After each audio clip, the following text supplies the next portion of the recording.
What's up? My name is Eric Butler. This channel is called Report and Opine. I am back, and from CBS New York, City of Newark admits to falling to sister city scam.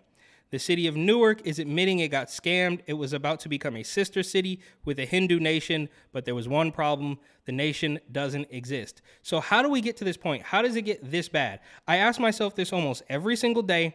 Are these establishment politicians manipulative and evil, or are they dumb and incompetent? Of course, it's a little bit of both, but in a roundabout way, this actually makes them look good because it makes me believe that they are, in fact, that stupid, which is tough to believe. How do you get to a point in your life where you become a mayor of a city and can't decipher what basically boils down to like a radio DJ prank? Ashton Kutcher punked, right? This is old school, prank show stuff. How does it get this bad? And I think that perhaps they are just really that stupid. And they're both really sad, but I guess it's the lesser of two evils. Literally. You'd much rather have somebody be stupid than actually evil, trying to manipulate you and control your life and make you wear a little blue piece of paper on your face and submit to the pharmafia, amongst a laundry list of other things that these terrible people do. But on this one, it just seems like they're really that dumb. Let's see how the city of Newark fell for this scam. Note 11 now. The city of Newark is admitting it got scammed. It was about to become a sister city with a Hindu nation, but there's one problem. That nation doesn't even exist. As CBS 2's Ali Bauman reports, the city found out about the fraud only after an official ceremony. What started off... So they had an official ceremony, so there was probably some time and money spent here, and after the official ceremony, they realized it's all fake. These people are absolute morons. Off as a seemingly well-intentioned partnership has turned into a giant embarrassment for the city of Newark. Earlier this year, Mayor Ras Baraka invited what he thought was the Hindu nation of Kailasa to Newark City Hall for a cultural trade agreement. But it turns out Kailasa is no nation at all. Cultural trade agreement. What kind of scam is that? It's a fake.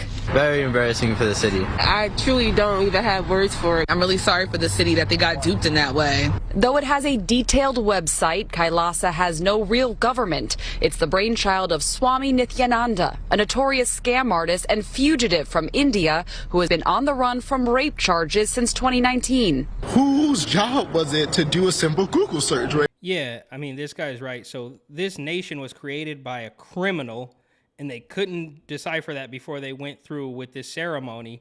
And it's just like, bro, what are you guys doing here? You're not thinking about anything, right? You're only thinking about lining your pockets, which is part of this problem. But they are also thinking, in their defense, how woke, how righteous this is going to make them look. Look at us, people of color, a Hindu nation. We're so accepting.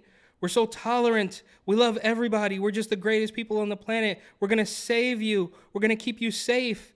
They're just thinking about how this is going to make them look good, but it's all a joke, and the egg ends up on their face because they couldn't do, like this guy said, a simple Google search. Maybe he should run for office. Maybe I should run for office. Maybe, like the great Nancy Pelosi once said, a glass of water with a D on it should run for office, because these people have no idea what they're doing.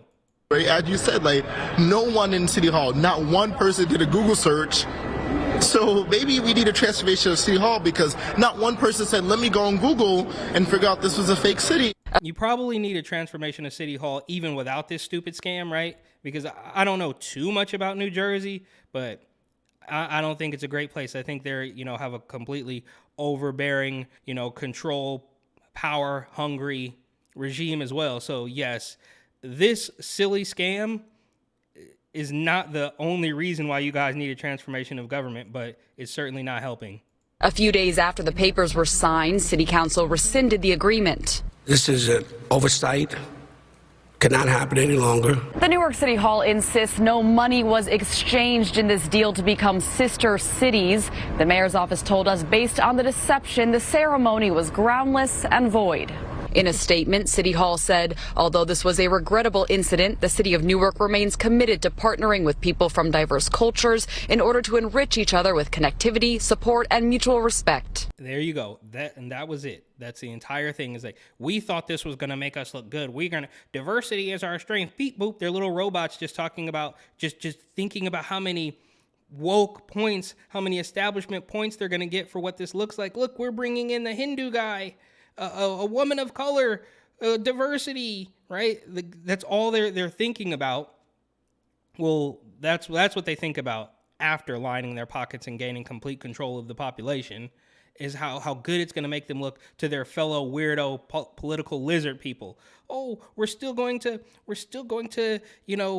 diversity, inclusion, we're still going to do all that buzzword stuff, even though it makes you look like an idiot. And this is kind of similar to what we see with guys like, and this is maybe apples to oranges, but stick with me here. This guy, Bomani Jones, who says, yeah, well, Kendrick Perkins was wrong about what he said in the MVP voting, fiasco, but it doesn't matter because it's a bigger problem. Like Jussie Smollett was lying about the Chicago attack, but it's okay because there's an overarching problem. There's a bigger issue at hand. This is what they're doing. It's like, yeah, this was completely wrong, but don't worry, we're still going to do diversity and inclusion and all the stupid buzzwords that we're going to shove down your throat. So yeah, we got duped on this one, but we're going to keep with it. We're going to keep going. It's great.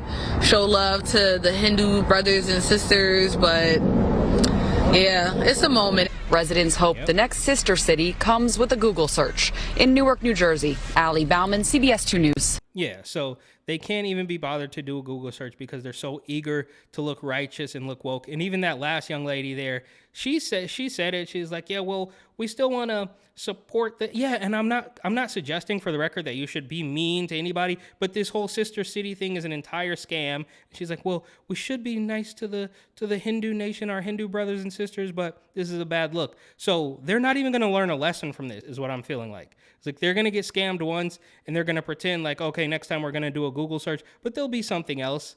And it's going to, undoubtedly cost the people of New York money, but that's par for the course, as I always say. And this is like, okay, a recent Eric Adams story of him and his, campaign finance illegitimacy or whatever it is, which of course is incredibly predictable, right? So if all they were doing was campaign finance schemes, we would be in a decent place. But when you lob things like this on it, complete incompetence like this, complete power moves like the mask, complete power moves like the pharmaceuticals, it all piles up on top of each other. So if you guys would just pick one thing and do your little skim off the top, insider trade, and leave us alone, it would be fine. But they constantly overreach. They constantly take it to the extreme. And they get duped like this because they want to look so woke and they want to look so inclusive. They're claiming that no money was exchanged. And I'm sure if they had it their way, it would have been exchanged, because who knows about all their weirdo money laundering scheme. But I'm getting off track here. The point is, these people were so worried about the photo op of them with a woman of color from a Hindu nation that they failed to do a simple Google search, and now they got egg on their face. But it won't matter. This guy certainly won't face any consequences, just like Eric Adams and his campaign finance fraud won't face any consequences, or Nancy Pelosi, or Joe Biden, or Donald, any of these people. Trump. The list goes on and on. You could name a million politicians. They're all Teflon. They rarely, if ever, go down, right? Shout out Lee Lin Yi, who did go down, and Mohammed Nuru. But those are different stories. I digress. My bad. Thank you for watching. Please like, comment, share, and, of course, subscribe.